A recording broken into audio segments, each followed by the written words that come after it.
Salut à tous, aujourd'hui je vais vous parler du harcèlement. Comme vous savez, le harcèlement détruit et le harcèlement peut amener jusqu'au suicide. Prenons l'exemple ici de l'histoire de Marion, 13 ans pour toujours. Aujourd'hui je ne vais pas vous parler de Marion, mais je vais vous parler de mon histoire. À l'âge de mes 7 ans, en primaire, je me faisais harceler et racketter. Je me souviens plus vu que c'était les primaires, voilà. Mais ça m'a beaucoup plus touché en secondaire.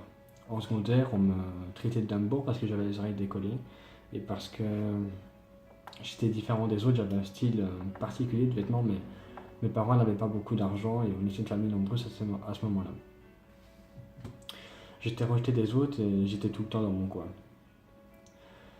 Et en cours, dans la cour, partout on m'insultait. J'ai changé 5 fois d'école secondaire et dans aucune j'ai trouvé ma place. Il y a des écoles où c'était moins pire que d'autres. Une fois, je me rappelle, j'ai fait la pire école et là, je passais dans les couloirs et on me crachait dessus, on me frappait, on me mettait des coques en cours et tout ça. Une fois que je me suis fait opérer des oreilles, j'ai rechangé d'école et là on m'appelait plus d'un baume, on m'appelait la victime. Comme on le faisait précédemment dans l'autre école, mais là c'était régulièrement. On me crachait dessus et on me mettait des bouts de chewing-gum dans le dos. Je le disais au prof et alors là on m'appelait Balance.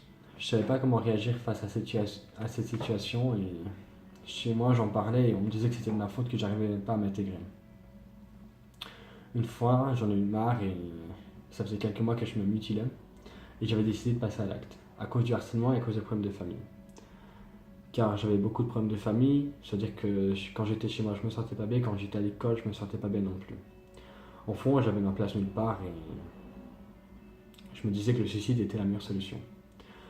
Un jour, j'ai commencé à prendre mon bic et à écrire. Alors j'écrivais des pages et des pages, j'avais un grand bloc comme ça à la fin du mois. Ces feuilles, je les jetais, mais rien que le fait d'écrire, ça m'a fait énormément du bien. Et aujourd'hui, ça m'a sauvé, je vais dire, car aujourd'hui, je me sens beaucoup mieux grâce à l'écriture. Et, comme vous savez, j'aimerais bien écrire un livre et j'aimerais devenir écrivain. Mais j'ai envie de dire que c'est quand même grâce à vous, parce que si vous ne m'aurez pas regardé, ça ne m'aurait pas encouragé à ressortir de nouvelles vidéos et à écrire de plus en plus. Et voilà. Alors je vais vous dire merci, car c'est quand même grâce à vous que je suis encore là aujourd'hui. Aujourd'hui, je fais beaucoup de vidéos contre le suicide, le harcèlement, les mutilations, les abus sexuels, tout ce qui est juste en fait.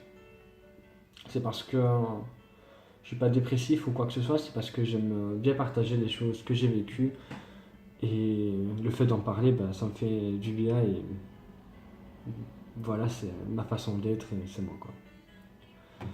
Alors voilà, je voulais vous dire merci et j'espère que ce petit témoignage vous aura fait plaisir. Et voilà. N'oubliez pas de vous abonner et de laisser un j'aime sur cette vidéo pour plus de vidéos. Je vous dis à tous à la prochaine. Gros bisous. Prenez soin de vous.